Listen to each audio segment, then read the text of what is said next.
Shalom, shalom, Banyam Yasha Allah. This is a very quick rebuke on the Genesis Israelite leadership. And while it pains me to do this, as I do not like causing any contention amongst the brothers, I have to speak plainly about this new so-called doctrine that they have about heathens being offered salvation. This confused, half-chewed theology teaching that heathens can be saved because they believe on Jesus is absolute madness. And the presentation that they gave the other day is probably one of the weakest presentations I ever seen, and it's absolute madness. Now, even if they say heathens can be saved by faith and works, even that crumbles under the weight of prophecy, because even prophet Ezra said, Israel by name alone has kept thy precepts. So even that half-baked theology crumbles under that pressure, which means, and I hope I'm wrong on this, that the oil is dripping from their lamps, and they better take heed, because they're being put on blast and made a spectacle in front of the community. And it's pure delusion. And the worst part, they paraded this particular deep revelation amongst our community when it collapses as soon as it gets brought forth under the microscope. I mean, do they even think? Are they even praying or fasting before revealing this knowledge? This is what it looked like. This is what it looks like when you're seeking the preeminence, because I know that they are more studied than this, but it seems like their studying at this point, at least, is not with the discipline of men who fear Yahawah. So are they not approaching the text with the teeth of a covenant scholar anymore? Or are they just simply repeating Christian catchphrases in order to sow discord amongst the brethren, while imagining it makes them wise? So let's give it the simple test. They bring up Rahab, a Canaanite woman spared before the exile. Was she grafted into the covenantal inheritance? No. She was spared for Yahawah's purpose, not for belief unto salvation. They even brought up Uriah the Hittite, living amongst Israel, loyal, disciplined, honorable, even fought in David's army. But inheritance of the promises? No. He was a resident among the Israelites, not a covenant heir. These are pre-exilic and clear-cut examples of non-Israelites who were shown mercy or allowed proximity because they blessed Israel. That's a part of God's law, but never granted the salvation, restoration, or promises reserved for Jacob's seed.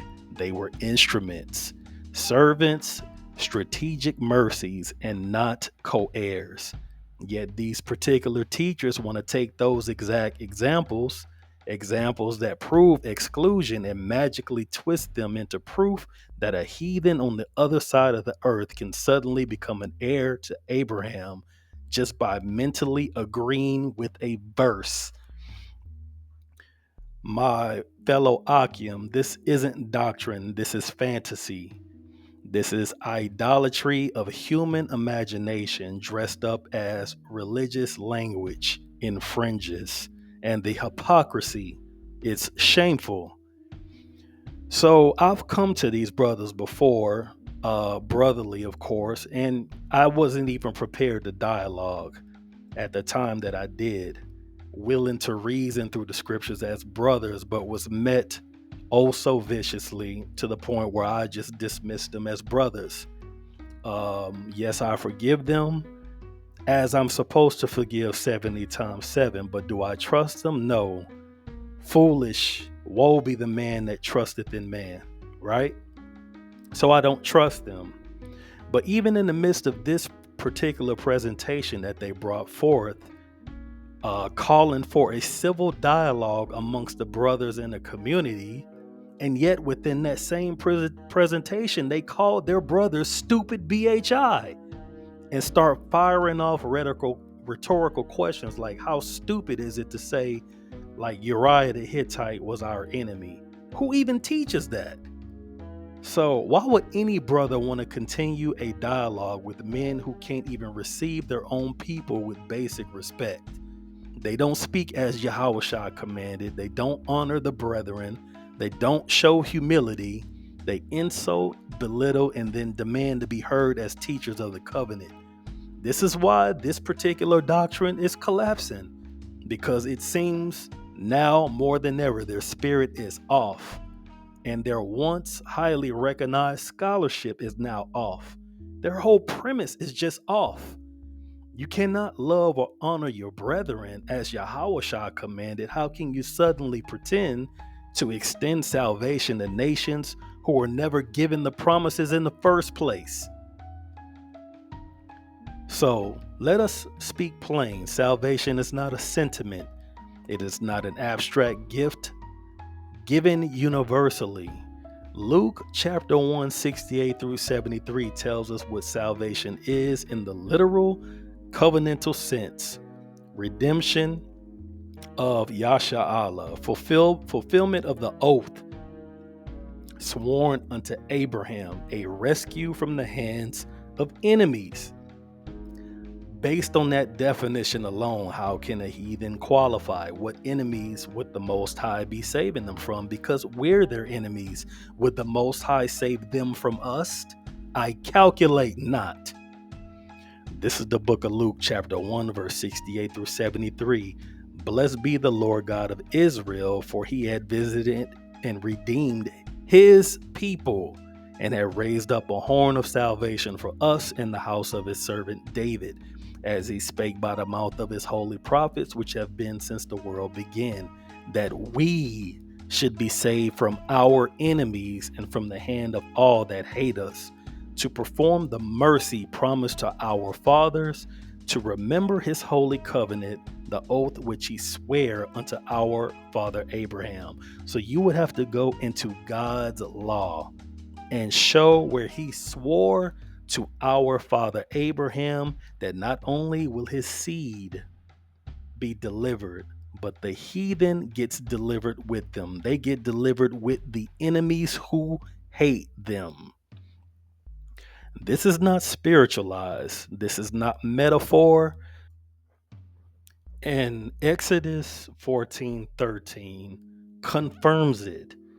This is the book of Exodus, chapter 14, verse 13, and it reads, And Moses said unto the people, Fear ye not, and stand still, and see the salvation of Yahawah, which he will show to you today. For the Egyptians whom you have seen today, ye shall see them again no more forever. That is the destruction of our enemies and the saving of the Israelites, the literal promise he made unto Abraham. So Yahawah brought the Israelites out from the house of bondage. Salvation is literal, national, covenantal. A heathen cannot qualify. They were never oppressed as the Israelites. They are not part of the covenantal line. And many of them are the very nations from which the Israelites must be delivered from. To claim belief alone grants them salvation is to invert the very law of Yahawah and to make his word meaningless. And you think it's safer to teach that heathens can be saved? Isn't that to teach presumptuously on his name? Where did he say, I will save heathens according to my name? So the Torah itself makes it crystal clear that this is impossible. This is the book of Leviticus chapter 26, verse 40 through 42, and it reads, If they shall confess their iniquity and the iniquity of their fathers, with their trespass, which they trespassed against me, and that also they have walked contrary unto me, and that I have walked contrary unto them, and have brought them into the land of their enemies. If then their uncircumcised hearts be humbled, and they then accept the punishment of their iniquity, then will I remember my covenant with Jacob, and also my covenant with Isaac, and also my covenant with Abraham will I remember, and I will remember the land. There is no promise to remember a believing heathen that's not in God's divine law. And you know this. And you know this. Where is all this coming from?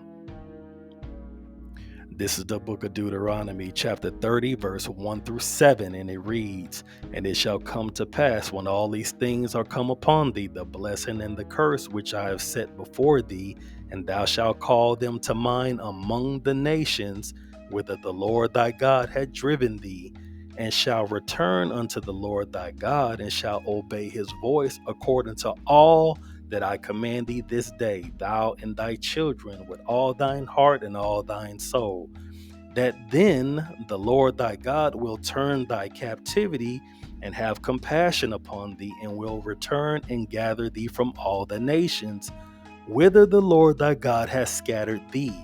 If any of thine be driven out unto the outmost parts of heaven, from thence will the Lord thy God gather thee, and from thence will he fetch thee. And the Lord thy God will bring thee into the land which thy fathers possessed, and thou shalt possess it, and he will do thee good, and multiply thee above thy fathers. And Yahawah thy power will circumcise thine heart and the heart of thy seed, to love the Lord thy God with all thine heart and with all thy soul, that thou mayest live. And the Lord thy God will put these curses upon thine enemies, and on them that hate thee, which persecuted thee." So the Israelites sins, the Israelites confess, the Israelites are scattered, the Israelites return. Yahawah turns the curses upon their enemies. This is the literal mechanism of mercy and justice. Heathens do not repent. They do not fall under this covenant. Any doctrine that claims they inherit salvation by belief alone tears apart the covenant, negates the oath to Abraham, and obliterates the prophetic pronouncements of judgment. This is God's law. This is prophecy. Yahawah's word cannot be overridden by human fallacy. And the prophets reinforce this at every turn. This is the book of Isaiah, chapter 62, verse 11 and 12. "Behold, Yahawah hath proclaimed unto the end of the world, say ye unto the daughter of Zion, behold, thy salvation cometh. Behold, his reward is with him, and his work before him. And they shall call them the holy people, the redeemed of Yahawah. And thou shalt be called a sought out city, not forsaken." That is plain upon tables. Where are all these promises of salvation unto the believing heathen? It does not exist.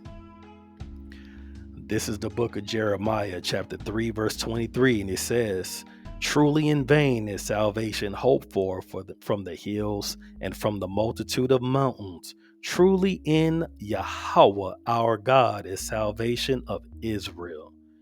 Not some mixed multitude, not believers of every nation, not a universal church.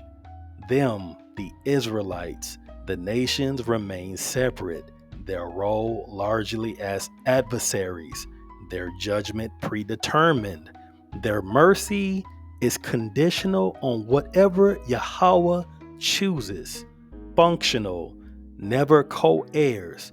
The Most High says, "I will have mercy on whom I will have mercy." That's not my call. My call is to teach the gospel and adhere and hearken and fear the voice of the Holy and Mighty One. That's where it's safer to teach. It's safer to teach what came out of Yahawah's mouth. We are in the time of judgment. This is not the time to go and gather believing heathens, because you don't get to choose who he will have mercy on. That's him. That's not you. Our job is to go to the sheep. That's what our job is, to go and seek that one out of the 99, because the meat is not supposed to go to the dogs. Plain upon tables. Now let's look at what was said by another prophet. Let's see if any of these prophets are going off and that you just have the final understanding. This is the book of Jeremiah, chapter 25, verse 29 and 33. And this is a dagger. And I want you to go to any of these people that he's talking about and you go give them salvation because you think they can be saved. For lo, I will begin to bring evil on the city which is called by my name. And should ye be utterly unpunished, ye shall not be unpunished, for I will call for a sword upon all the inhabitants of the earth, says Yahawah Tazabawath. Therefore prophesy thou against them all with these words, and say unto them, Yahawah shall roar from on high, and utter his voice from his holy habitation. He shall mightily roar upon his habitation. He shall give a shout as they have tread the grapes against all the inhabitants of the earth. No, Genesis says, believing heathens who keep the commandments and the faith, they don't have to succumb to this. Verse 31, a noise shall come even to the ends of the earth, for Yahawah hath a controversy with the nations, and he will plead with all flesh, and he will give them that are wicked to the sword, says Yahawah. Thus saith Yahawah Tazabawath, behold, evil shall go forth from nation to nation, and a great whirlwind shall be raised up from the coast of the earth. And the slain of Yahawah shall be at that day from one end of the earth even until the other end of the earth. They shall not be lamented, neither gathered nor buried. They shall be dung upon the ground. Judgment begins at the Israelites' enemies and spreads to all the nations because the Israelites were already judged. And this is literal Ak. Yahawah starts with Edom, Babylon, Moab, the nations that oppressed his people, and the sword continues until the appointed destruction is executed. And Jeremiah 12 makes it clear. This is the book of Jeremiah, chapter 12, verse 14 through 17. Thus saith Yahawah against mine evil neighbors that touch the inheritance which I have caused my people Israel to inherit. Behold, I will pluck them out of their land, and pluck out the house of Judah among them. And it shall come to pass, after that I have plucked them out, will I return and have compassion on them, and will bring them again, every man to his heritage, and every man to his land. And it shall come to pass, if they will diligently learn the ways of my people, to swear by my name Yahawah liveth, as they taught my people to swear by Baal, then shall they be built in the midst of my people. But if they will not obey, I will utterly pluck up and destroy that nation, saith Yahawah. So the nations may survive, yes, but only to serve. It's a conditional mercy, serve or die. That's being built up. It's literally the opposite of them who do not serve you shall perish. Survival is obedience, not redemption. Those who refuse will perish. Belief alone does not alter the assignment. It never did. It never will. Now, please explain this. This is the book of Numbers, chapter 24, verse 17. And it reads, I shall see him, but not now. I shall behold him, but not nigh. There shall come a star out of Jacob, and a scepter shall rise out of Israel, and shall smite the corners of Moab, and destroy all the children of Sheth. So this is speaking about the star which cometh out of Jacob to destroy the corners of Moab and smite the children of Sheth. Banyam Shattah. This is a messianic judgment, literal, destructive, and unavoidable. The nations are destroyed by Yahawashi, not converted into co-heirs because they believe. Where is this coming from, bro? Is the oil leaking from the lamp of the Genesis leadership? All you brothers in Genesis, you know this doctrine is off. You need to get with your leadership and y'all need to come to an agreement, man. You need to pray over those brothers who have done mighty works in this earth. And now all of a sudden they have an epiphany that they know that none of the other elders of Yasha know about. That is seeking the preeminence, man. So prophecy cannot be reinterpreted into fantasy without violating the very plan of Yahawah. So Genesis 49 says it before any of these prophets even existed on the earth. Let's get some context.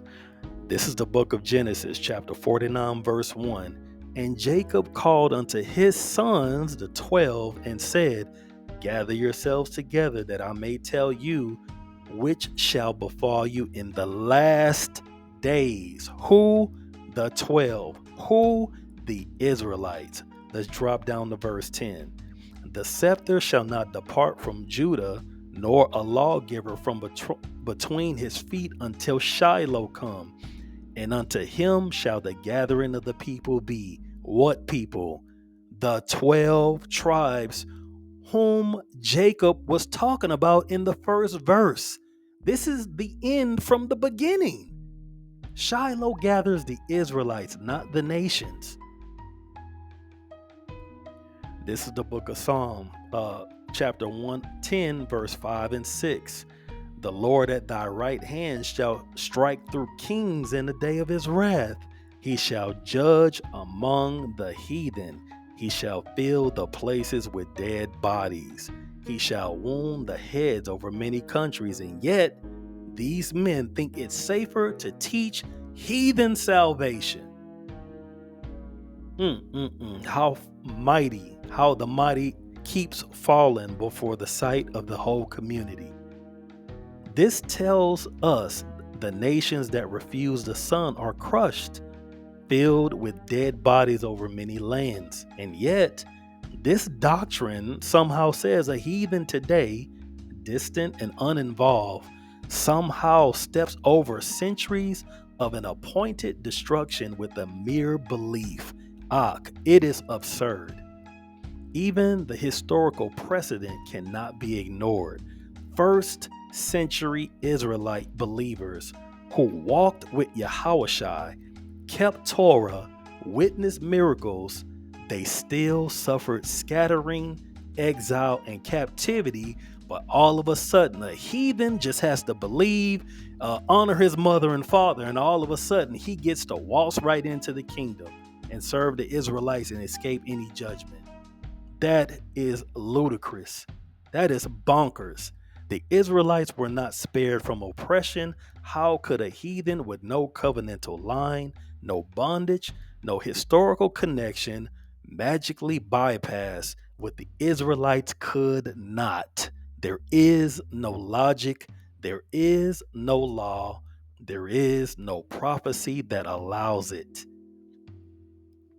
So even when you read Isaiah 63, 1 through 6, it depicts Yahawashi treading the winepress of wrath, bringing vengeance upon the nations, most notably Edom, spilling blood, executing the day of vengeance.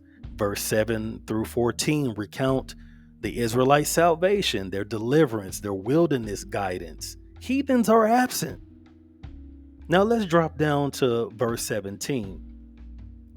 This is the book of Isaiah, chapter 63, verse 17 through 19, and it reads, O Yahawah, why hast thou made us err from thy ways, and harden our heart from thy fear? Return for thy servant's sake the tribes of thine inheritance. The people of thy holiness have possessed it but for a little while. Our adversaries have trodden down thy sanctuary. We are thine. Thou never bearest rule over them. They were not called by thy name. So the Israelites get to lament in suffering, highlighting covenant exclusivity. We are thine. They were not called by thy name. Israelites alone bear the name. Heathens are never included. What are we talking about here? What are we talking about here? This is completely 160, 180 degrees away from what you guys have been taught. Is this what it all come to? Take a dump on all your brothers when they come on your platform and turn around and go completely against the script, completely against thus saith Yahawah, teaching that heathens can be saved with faith and works when Ezra already concluded only Israel by name has kept thy precepts. How is this even a doctrine? I am literally appalled by this, because these are men who I actually followed. I actually supported these guys for years, man. I followed them. I was all about them. I wanted them to do great things. And I'm just really shocked about this, really, honestly. So, let's continue, and then I'll bring it to a close. And I really don't care if they send goons after me or anything like that, because I was on their platform before and I was getting treated harshly. And you know what I'm saying? And I was literally in disbelief of that, being asked, what camp are you from? And this, that, and the other. Tell me your camp or I will obliterate your whole congregation. And I'm thinking to myself, I'm sure this is in jest, but how are you going to obliterate anything I'm doing? Is my Bible going to stop opening up? Look, I'm saved by faith and works. I don't have to have 1 million people listen. If 1 million people listen, congratulations. You've heard the gospel. But my faith and works that are being stored is not incumbent on 1 million people clicking on my channel. That's insane to even believe that. Anyway, moving on. This is the book of Micah, chapter 7, verse 18 and 19. Who is a God like unto thee, that pardoneth iniquity, and passeth by the transgression of the remnant of his heritage? Passeth by the transgression of the remnant of his heritage. Not even all Israelites get saved, and yet a heathen who supposedly has the faith and the works, they get to bypass the destruction and waltz into the kingdom and serve. He retaineth not his anger forever, because he delighted in mercy. He will turn again and have compassion upon us. He will subdue our iniquities, and thou will cast all their sins into the depth of the sea. That did not say the heathen sins or iniquities or transgresses or their wickedness gets pardoned. It's for the remnant of his heritage. What are we talking about here, man? Thou will perform the truth to Jacob and the mercy to Abraham, which thou hast sworn unto our fathers from the days of old. There is no mention of heathens.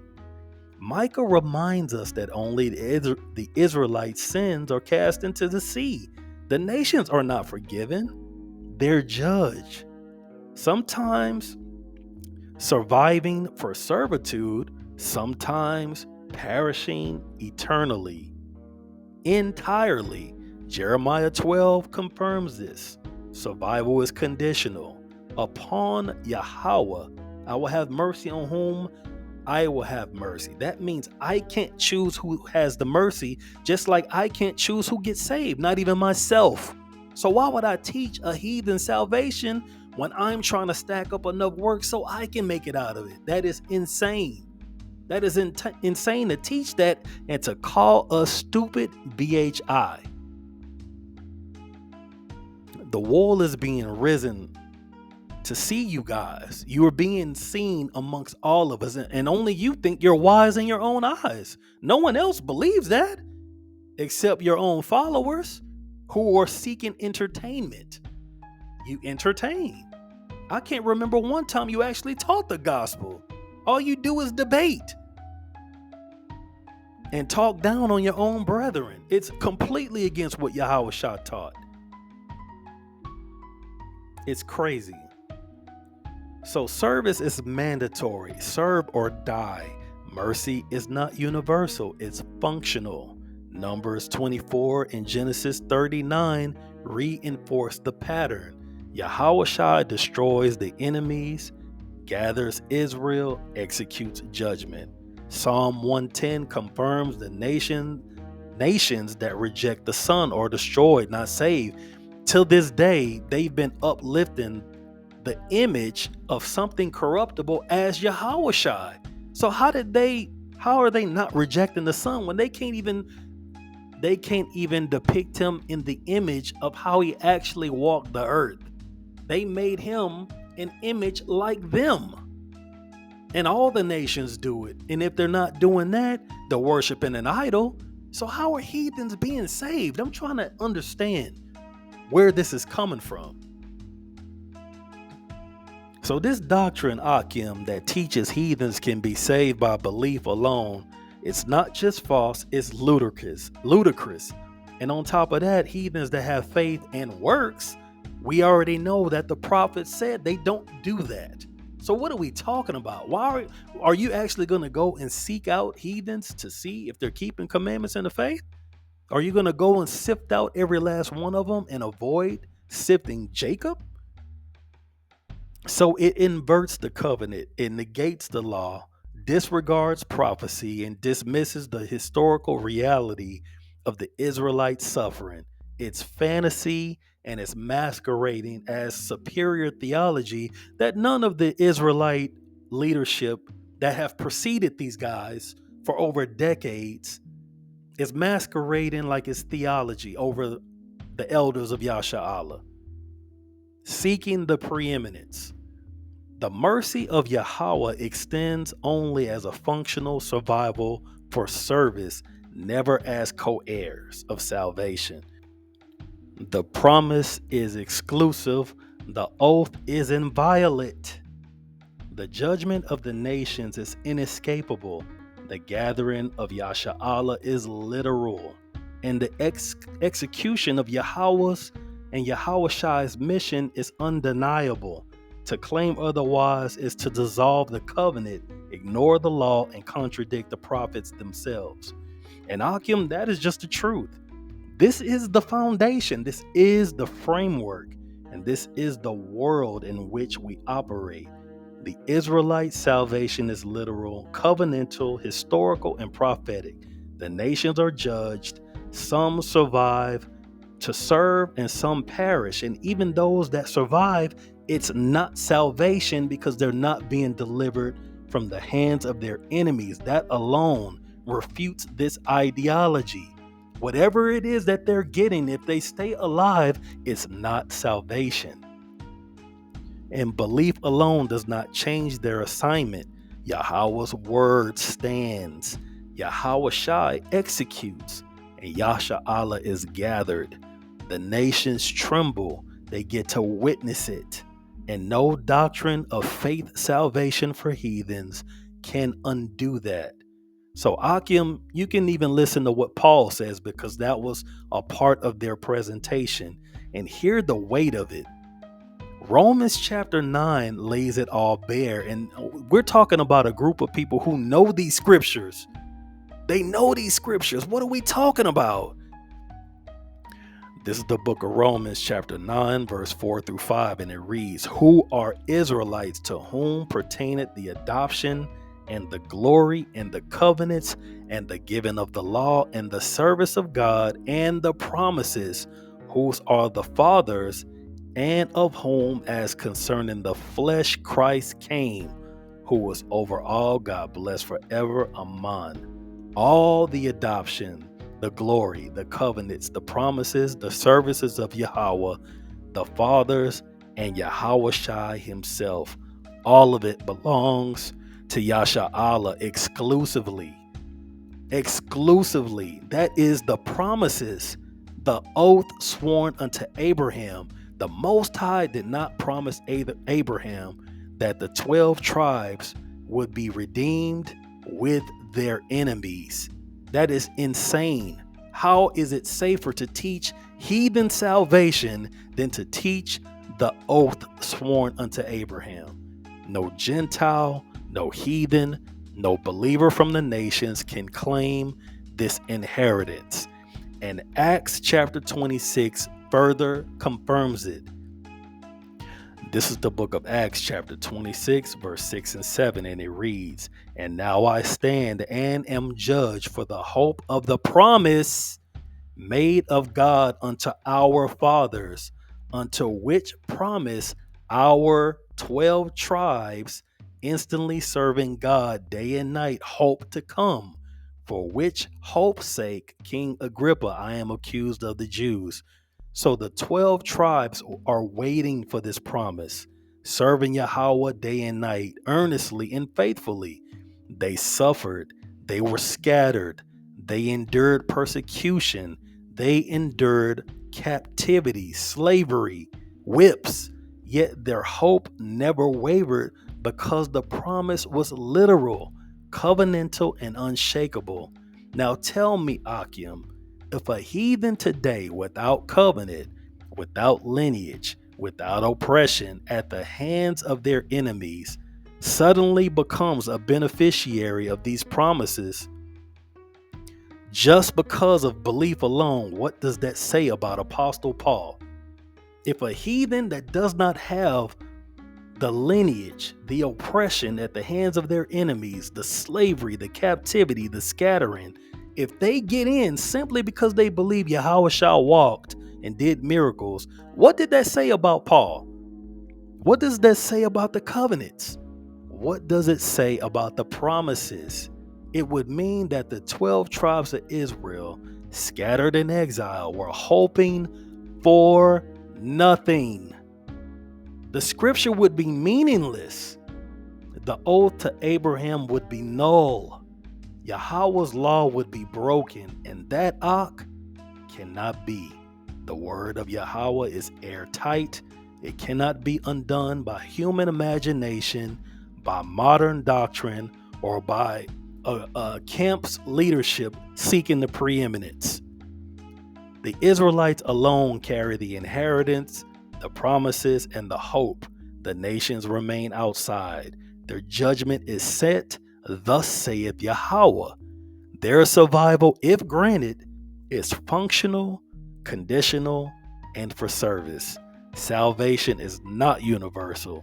It's Israelites only, and that is the framework. And it is what it is.